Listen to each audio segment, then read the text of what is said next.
नमस्ते फ्रेंड्स, मार्च के महीने आने वाला है और बहुत ज़्यादा टेम्परेचर बढ़ने वाला है। तो इतने ज़्यादा धूप में बहुत सारे प्लांट जो होते हैं नहीं सर्वाइव कर सकते। बहुत ज़्यादा प्लांट जो होते हैं वो ख़राब हो जाते हैं। तो आज इस वीडियो में आपके साथ शेयर करूँगी बहुत सारे प्लांट जो आप अगर धूप में रखे हुए हैं तो जल्दी से आप छाया वाला जगह में आप शिफ्ट कर दीजिए। जो प्लांट आप विंडो की साइड में भी रख सकते हैं, क्योंकि विंडो में बहुत ज़्यादा धूप नहीं आता, छन के धूप आता है तो बहुत अच्छे से ये सर्वाइव कर लेते हैं। एग्लोनिमा प्लांट को अगर आप धूप में रखे हुए हैं तो अभी आप छाया में ले आइए, क्योंकि बहुत ज़्यादा धूप पड़ने वाला है और ये प्लांट जो है बहुत समर की जो बहुत ज़्यादा टेम्परेचर वाला धूप होता है उस धूप में ये नहीं झेल सकता, सर्वाइव नहीं कर सकता, बहुत जल्दी से ख़राब होने का चांसेस रहता है। तो अगर आप टेरेस में या बहुत ज़्यादा धूप में रखे हुए हैं तो इसको आप जल्दी से शिफ्ट कर दीजिए किसी भी विंडो की साइड में, या आप घर के अंदर भी इसको आप रख सकते हैं। बीच बीच में आप थोड़ी थोड़ी सी आप धूप दिखा सकते हैं। एग्लोनिमा प्लांट जो है बहुत अच्छी इंडोर प्लांट है, तो आप अगर सेमी सिटी एरिया में आप अगर रखते हैं तो बहुत अच्छे से ग्रो करता है। तो समर के सीज़न में अगर बहुत ज़्यादा धूप में इसको रख देते हैं तो इसकी जो पत्ते हैं बहुत जल्दी से बर्न होना स्टार्ट हो जाता है, नहीं तो रूट रॉट होने का भी बहुत ज़्यादा चांसेस रहता है। तो इसलिए आप अगर एग्लोनिमा प्लांट को बचाना चाहते हैं तो आप इसको जल्दी से इंडोर आप लेके आ जाइए, नहीं तो आप विंडो की साइड में भी आप रख सकते हैं, जहाँ पे छन छन की धूप आता है वहाँ पे बहुत अच्छे से सर्वाइव कर लेता है। में आता है फ्रेंड्स, ये रेनबो पेपरमिया की प्लांट है। अगर आपके पास ये प्लांट है तो बहुत ज़्यादा धूप में मत रखिएगा, क्योंकि बहुत ज़्यादा धूप अगर इस पर पड़ जाता है तो ये प्लांट की जो पत्ते हैं बहुत जल्दी से डैमेज होना स्टार्ट हो जाते हैं।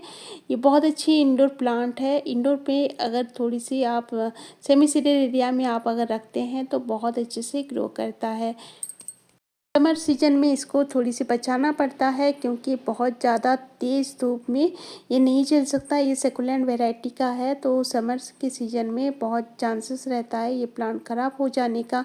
तो फ्रेंड्स, इसको आप अगर कोई भी वैरायटी आप रखे होंगे तो बहुत आप इंडोर भी आप रख सकते हैं, शिफ्ट कर सकते हैं, नहीं तो आप विंडो की साइड में भी आप रख सकते हैं। विंडो में भी बहुत अच्छे से ग्रो करता है। तो अगर थोड़ी सी धूप आ रहा है विंडो की साइड में तो ये अगर आप इस जगह में प्लेस कर देते हैं तो इसकी जो छन छन की धूप आता है तो बहुत अच्छे से ग्रो करता है और इसकी जो पत्ते की वेरिएशन भी मेंटेन रहता है। तो इस टाइम में आप बहुत ज़्यादा धूप में इसको मत रखिएगा, बहुत जल्दी से आप मार्च आते ही इसको शिफ्ट कर दीजिएगा, क्योंकि ये बहुत ज़्यादा धूप नहीं झेल सकता। नेक्स्ट में आता है फ्रेंड्स, कोलियस की प्लांट को भी बहुत ज़्यादा धूप में रखना नहीं है। बहुत ज़्यादा धूप में रखने से ये बहुत जल्दी से ये डैमेज हो जाता है और इसकी जो पत्ते भी बहुत जल्दी से बर्न होना स्टार्ट हो जाता है। इसकी छोटी छोटी कटिंग से भी इस टाइम में आप बहुत सारे प्लांट कर सकते हैं, क्योंकि इस टाइम में बहुत अच्छे से ये कटिंग लग जाता है। लेकिन बहुत ज़्यादा धूप में आप अगर रखते हैं तो इसकी जो पत्ते की वेरिएशन है और पत्ते जो न्यू निकलता है वो बर्न होना स्टार्ट हो जाता है। बहुत जल्दी से जो मिट्टी है सूखने के कारण ये बहुत जल्दी से बर्न होना स्टार्ट हो जाता है प्लांट्स। तो आप अगर चाहते हैं कि आपके कोलियस प्लांट समर के सीज़न में बचे रहे तो आप इसको सेमी सिटी एरिया में आप अगर रख देते हैं तो बहुत अच्छे से ये समर के सीज़न में भी सर्वाइव कर लेता है। और इसके आप छोटे छोटे कटिंग से बहुत सारे प्लांट कर दीजिए इस टाइम में, तो के गार्डन में ये कोलियस की प्लांट कभी भी नहीं ख़त्म होगा, बल्कि ये बहुत सारे प्लांट आपका हो जाएगा। तो आप अगर कोलियस के प्लांट आपके गार्डन में रखे हुए हैं और टेरेस में अगर रखे हुए हैं तो प्लीज़ इसको आप छाया वाला जगह में शिफ्ट कर दीजिए, क्योंकि मार्च के महीने में बहुत ज़्यादा धूप पड़ता है और टेम्परेचर भी एकदम से हाई हो जाता है। तो इस धूप में अगर आप कोलियस के प्लांट रख देते हैं तो बहुत जल्दी से ये डैमेज हो जाता है। नेक्स्ट प्लांट है स्पाइडर की प्लांट। ये प्लांट बहुत अच्छे से ग्रोथ करता है इस टाइम में, लेकिन बहुत ज़्यादा धूप में आप अगर रख देते हैं तो इस धूप में ये सर्वाइव नहीं कर सकता। इसलिए आप जल्दी से जल्दी इसको आप छाया वाला जगह में शिफ्ट कर दीजिए। छाया वाला जगह में भी बहुत अच्छे से ग्रोथ करेगा, क्योंकि इस टाइम में ये बहुत अच्छे से ग्रोथ करने का टाइम आ गया है। विंटर में डॉर्मेंसी में जाता है, लेकिन इस टाइम में बहुत अच्छे से ग्रोथ करता है। जो टाइम चल रहा है, आप स्पाइडर के प्लांट को बहुत ज़्यादा प्लांटर में शिफ्ट कर सकते हैं मल्टीप्लाई करके। तो इस टाइम में बहुत अच्छे से ये ग्रो कर जाएगा, और इसकी रनर से भी बहुत सारे प्लांट आप कर सकते हैं, क्योंकि इस टाइम में ये बहुत अच्छे से ग्रोथ करता है। तो आप डिवाइड करके अगर ग्रो करते हैं तो बहुत जल्दी से इसकी जो रूट है डेवलप हो जाता है। इसको आप इंडोर भी रख सकते हैं। अगर आपके यहाँ विंडो की साइड में या किसी भी छाया वाला जगह नहीं है तो आप इंडोर भी आप इस टाइम में रख सकते हैं। मार्च आते ही आप इस स्पाइडर के प्लांट को इंडोर शिफ्ट कर दीजिए। इंडोर में भी बहुत अच्छे से ग्रोथ कर जाएगा। इसी तरह आप स्नेक के प्लांट को भी बहुत ज़्यादा धूप में नहीं रख सकते, क्योंकि इसकी जो पत्ते हैं बहुत जल्दी से बर्न होना स्टार्ट हो जाता है, नहीं तो येलो हो जाता है, और इसकी जो ब्यूटी है बहुत जल्दी से ख़राब हो जाता है। तो इस टाइम में आप अगर रखे हुए हैं तो मार्च आते ही इसको आप इंडोर में शिफ्ट कर दीजिए, नहीं तो आप विंडो के आसपास भी रख सकते हैं जहाँ पे थोड़ी सी धूप आता है। तो इस टाइम में आप अगर इसको शिफ्ट कर देते हैं तो इसकी जो ग्रोथ है वो रुकता नहीं है, और पत्ते की जो ग्रीनरी लुक है वो मेंटेन रहता है। इसी तरह आप जितने भी सेकुलेंट वैरायटी की प्लांट रखे हुए हैं वो बहुत ज़्यादा धूप में नहीं सर्वाइव कर सकते, क्योंकि ये थोड़ी सी वाला जगह में ये बहुत अच्छे से सर्वाइव करते हैं। तो इसको आप अगर टेरेस में रखे हुए हैं बहुत जल्दी से छाया में रख दीजिए, क्योंकि ये बहुत ज़्यादा धूप में नहीं सर्वाइव कर सकते, डैमेज होने का चांसेस रहता है। बहुत ज़्यादा इसकी जो पत्ते हैं वो झड़ना स्टार्ट हो जाता है, येलो होना स्टार्ट हो जाता है। तो अगर आप बहुत ज़्यादा धूप में रखे हुए हैं, प्लीज़ इसको आप विंडो के आसपास, नहीं तो आप छाया वाला जगह में इसको शिफ्ट कर सकते हैं। और सेकुलेंट जो वैरायटी की प्लांट है वो विंटर में बहुत अच्छे से ग्रोथ करते हैं, लेकिन समर के सीज़न जैसे ही आते हैं वो बहुत जल्दी से डैमेज होना भी स्टार्ट कर देते हैं। तो इस तरह से आप जितने भी सेकुलेंट वैरायटी की प्लांट रखे हुए हैं वो जल्दी से जल्दी मार्च आते ही आप शिफ्ट कर दीजिए छाया वाला जगह में। नेक्स्ट में आता है फ्रेंड्स रबर की प्लांट। ये प्लांट भी बहुत ज़्यादा धूप नहीं झेल सकता, इसलिए आप अगर टेरेस में रखे हुए हैं बहुत जल्दी से इसको अंदर ले आइए। इंडोर में आप रख सकते हैं, नहीं तो आप विंडो के आसपास जहाँ पे थोड़ी थोड़ी धूप पड़ता है उस जगह में इसको आप रख सकते हैं। और इस टाइम में आप इसकी कटिंग भी लगा सकते हैं, क्योंकि कटिंग बहुत जल्दी से इसके लग जाता है इस टाइम में। तो फ्रेंड्स रबर के प्लांट जो है बहुत अच्छी इंडोर प्लांट है, ये बहुत अच्छे से सर्वाइव कर लेता है इंडोर भी। तो ये आप जो देख रहे हैं रबर की प्लांट, इस प्लांट के ऊपर 1 घंटे की ही धूप पड़ता है, बाकी ये छाया में रहता है। तो इसी तरह की कोई भी जगह में आप रबर की प्लांट को रख सकते हैं, बहुत अच्छे से समर के सीजन में भी ग्रोथ करेगा। और बहुत अच्छी एक ऑक्सीजन प्रोवाइड करने वाले प्लांट है, तो इसको आप ज़रूर ऐड कीजिए। नहीं है तो भी आप ऐड कर सकते हैं इस टाइम में, और इसको छाया में रख दीजिए, बहुत अच्छे से ग्रोथ करता है समर के सीजन में भी। अगर आपके पास ये प्लांट है, ये मोस्टेरा पेरू की प्लांट है, तो आप जल्दी से इसको आप इंडोर रख दीजिए, क्योंकि ये बहुत ज़्यादा तेज़ धूप में ये नहीं सर्वाइव कर सकता।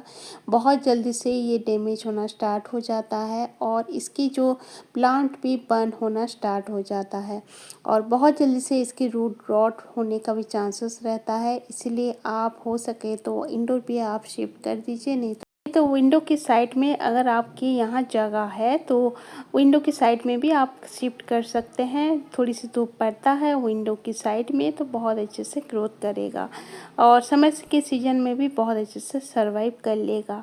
और इसी तरह आप वेलवेट सिंगोनियम की प्लांट को भी आप जल्दी से जल्दी आप इंडोर में शिफ्ट कर दीजिए, क्योंकि बहुत ज़्यादा धूप में नहीं सर्वाइव कर सकता। इसके जो पत्ते हैं बहुत जल्दी से ये बर्न होना स्टार्ट हो जाता है। तो इसको आप अगर हो सके तो छाया वाला जगह में शिफ्ट कर दीजिए, नहीं तो आप इंडोर भी आप रख सकते हैं। और बहुत अच्छी खूबसूरत प्लांट होता है। इस टाइम में आप कटिंग भी लगा सकते हैं, बहुत अच्छे से इसकी कटिंग लग जाएगा। इसकी ग्रोथ करने का टाइम आ गया है, लेकिन आप अगर बहुत ज़्यादा धूप में टेरेस में रखे हुए हैं तो बहुत जल्दी से आप इसको शिफ्ट कर दीजिए। थोड़ी सी छाया वाला जगह में आप अगर रख देते हैं तो समर के सीज़न में भी बहुत अच्छे से सर्वाइव कर लेता है। अगर आप फन की प्लांट रखे हुए हैं तो इसको भी आप छाया वाला जगह में रखना पड़ेगा, क्योंकि बहुत जल्दी से डैमेज हो जाता है। अगर बहुत ज़्यादा टेम्परेचर बढ़ जाता है तो इसकी जो पत्ते हैं बहुत जल्दी से जलने लगता है और बहुत जल्दी से ख़त्म ही हो जाता है। तो आप अगर फन की प्लांट कोई वैरायटी रखे हुए हैं तो आप इसको जल्दी से जल्दी आप इंडोर में भी आप शिफ्ट कर सकते हैं, नहीं तो आप छाया वाला जगह में शिफ्ट कर दीजिए। और इसको आप डिवाइड अभी करके बहुत ज़्यादा प्लांटर में शिफ्ट कर सकते हैं, अच्छे से ग्रोथ कर लेगा। लेकिन बहुत ज़्यादा टेम्परेचर बढ़ जाता है मार्च के महीने में, तो मार्च आते ही आप इसको छाया वाला जगह में सारे प्लांटर को शिफ्ट करना पड़ेगा। तो आप फन के प्लांट को रिस्क नहीं ले सकते, आप बहुत ज़्यादा धूप में नहीं रख सकते, इसको छाया वाला जगह में रखना पड़ेगा। इसी तरह आप पीस लिली की प्लांट को भी आप इंडोर में भी आप शिफ्ट कर सकते हैं। मार्च आते ही इसकी जो पत्ते हैं बहुत जल्दी से बर्न होना स्टार्ट हो जाता है। थोड़ी सी अब मिट्टी सूख जाते हैं तो इस तरह से येलो होना स्टार्ट हो जाता है। तो अगर आपको पीस लिली की प्लांट को बचाना है तो आप इंडोर में इसको रख दीजिए, नहीं तो आप छाया वाला जगह में किसी भी विंडो की साइड में या आप डोर की साइड में आप रख सकते हैं। पीस लिली एक बहुत अच्छी ऑक्सीजन प्रोवाइड करने वाला प्लांट है और वाइट कलर का फ्लावर भी खिलता है जो बहुत ही खूबसूरत लगता है। तो पीस लिली के प्लांट को आप मार्च आते ही आप विंडो की साइड में या इंडोर भी आप रख सकते हैं। नेक्स्ट में ये रियो की प्लांट भी बहुत ज़्यादा धूप नहीं झेल सकता, बहुत जल्दी से इसकी जो पत्ते हैं बर्न होना स्टार्ट हो जाता है। तो इसलिए आप अगर टेरेस में रखे हुए हैं तो विंटर के सीज़न में तो ये बहुत अच्छे से ग्रोथ कर लेता है, लेकिन समर के सीज़न में बहुत जल्दी से इसकी जो पत्ते हैं डैमेज होना स्टार्ट हो जाता है। तो रियो की प्लांट को भी आप हो सके तो विंडो के साइड में आप रख सकते हैं, नहीं तो आप इंडोर भी आप रख सकते हैं। नहीं तो आपके पास अगर छाया वाला जगह है तो छाया वाला जगह में आप शिफ्ट कर सकते हैं। इसी तरह एंथेरियम की प्लांट को भी आप छाया में रख दीजिए, क्योंकि बहुत ज़्यादा धूप में ये बहुत जल्दी से जलने लगता है। अगर इसको बचाना है तो आप छाया वाला जगह में आप रख सकते हैं, नहीं तो आप इसको इंडोर भी रख सकते हैं। एंथेरियम की प्लांट जो है बहुत ज़्यादा मॉइस्चर पसंद करता है, तो अगर इसकी मिट्टी एकदम से सूख जाता है तो ये बहुत जल्दी से इसकी जो पत्ते हैं मुरझाना स्टार्ट कर देता है, नहीं तो बर्न होना स्टार्ट कर देता है। तो इसीलिए आप इसको बचाना चाहते हैं तो इसकी जो प्लांट को मॉइस्चर मेंटेन करना पड़ेगा और इसको थोड़ी सी छाया वाला जगह में रखना पड़ेगा। नेक्स्ट में आता है फ्रेंड्स ये फिलोडेंड्रन की वैरायटी, अगर आपके पास है तो इसको भी बहुत ज़्यादा धूप में मत रखिएगा, क्योंकि मार्च के बाद बहुत ज़्यादा टेम्परेचर बढ़ जाता है तो ये प्लांट सर्वाइव करना बहुत ही मुश्किल हो जाता है। तो इसको आप हो सके तो विंडो के आसपास, नहीं तो इंडोर भी आप रख सकते हैं, नहीं तो डोर के आसपास भी रख सकते हैं। इस तरह से आप इसको बचा सकते हैं समर के सीज़न में भी। और इसकी छोटी छोटी कटिंग इस टाइम में आप लगा दीजिए, बहुत ज़्यादा प्लांट आपका हो जाएगा तो एक नहीं तो एक प्लांट आपका बच जाएगा समर के सीज़न में भी। तो इस तरह से आप इस प्लांट को बचा सकते हैं और ये बहुत ही खूबसूरत प्लांट होता है। इंडोर में भी हम अगर रखते हैं तो एक आर्टिफिशियल प्लांट के जैसा लगता है और बहुत ही खूबसूरत लगता है। तो इसको इस तरह से आप समर के सीज़न में भी बचा सकते हैं। ये है एंजियोपोथोस की प्लांट। ये प्लांट अगर आपके पास है तो आप इसको अवॉइड कीजिएगा धूप में रखने से, क्योंकि ये बहुत जल्दी से इसकी जो पत्ते हैं बर्न होना स्टार्ट कर देता है, क्योंकि बहुत ज़्यादा धूप नहीं झेल सकता। ये प्लांट अगर आपके पास है तो मार्च आते ही इसको छाया में रख दीजिए, क्योंकि बहुत ज़्यादा टेम्परेचर एकदम से बढ़ जाता है मार्च के बाद।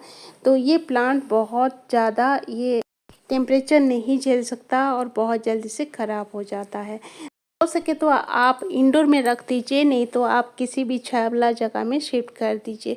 और इस तरह से आप समर के सीज़न में इस जो खूबसूरत सी प्लांट है इसको आप बचा सकते हैं। बहुत ज़्यादा एक्सपेंसिव होता है, इसलिए बचाना बहुत ही ज़रूरी है। तो फ्रेंड्स, एंजियोपोथेसी की प्लांट को इस तरह से आप केयर कर सकते हैं और बीच बीच में आप लिक्विड फर्टिलाइज़र दे सकते हैं। ऑनियन पील की या बनाना पील की लिक्विड फर्टिलाइज़र दे सकते हैं, जिसमें बहुत ज़्यादा नाइट्रोजन की मात्रा रहता है। तो इस टाइप की अगर फर्टिलाइज़र देते हैं तो सारे प्लांट जो है बहुत अच्छे से ग्रोथ करते हैं समर की सीज़न में भी। नेक्स्ट में वांडरिंग जू की प्लांट को भी आपको बचाना है, क्योंकि बहुत ज़्यादा धूप अगर पड़ता है तो ये प्लांट बहुत जल्दी से ख़राब हो जाता है, क्योंकि ये छाया में चलने वाला प्लांट है। और इसकी अगर वेरिगेशन मेंटेन करना चाहते हैं तो इसको बहुत जल्दी से आप छाया वाला जगह में शिफ्ट कर दीजिए। समर के सीज़न में भी बहुत अच्छे से ग्रोथ कर जाता है अगर हम इसको छाया में रख देते हैं या इंडोर में शिफ्ट कर देते हैं। तो इस तरह से आप वांडरिंग जू की प्लांट को आप केयर कर सकते हैं। इसी तरह आप डेविल बैकबोन की प्लांट को भी केयर कर सकते हैं, इस तरह से बचा सकते हैं। आप छाया में रख दीजिए, बहुत जल्दी इसकी जो पत्ते हैं झड़ना स्टार्ट हो जाता है अगर बहुत ज़्यादा टेम्परेचर बढ़ जाता है। तो अगर आप थोड़ी सी छाया वाला जगह में रख देते हैं तो इसकी जो पत्ते की वेरिगेशन भी मेंटेन रहता है और ये प्लांट जो है सर्वाइव कर जाता है। इसी तरह आप अगर फिलोडेंड्रन ब्राज़ील के प्लांट रखे हुए हैं तो ये प्लांट भी बहुत ज़्यादा धूप नहीं झेल सकता। इसको भी बहुत जल्दी से आप शिफ्ट कर दीजिए, क्योंकि छाया में रखने से इसकी जो वेरिगेशन है मेंटेन रहेगा। और बहुत तेज़ धूप में अगर रख देते हैं तो इसकी जो पत्ते हैं बहुत जल्दी से बर्न होना स्टार्ट हो जाता है और बहुत जल्दी से डैमेज हो जाता है जो प्लांट है। तो इसको आप अगर बचाना चाहते हैं तो बहुत जल्दी से इसको छाया वाला जगह में शिफ्ट कर दीजिए, नहीं तो आप विंडो की साइड में आप रख सकते हैं, इंडोर में रख सकते हैं। इस तरह से आप इस प्लांट को आप बचा सकते हैं। तो इस तरह बहुत सारे प्लांट को आप समर के जो भीषण गर्मी में भी इस तरह से आप बचा सकते हैं। ये थी आज की शेयरिंग। अगर आपको अच्छा लगा तो लाइक शेयर सब्सक्राइब ज़रूर कीजिएगा और मिलते हैं नेक्स्ट वीडियो पे। चलती हूँ, बाय फ्रेंड्स, टेक केयर।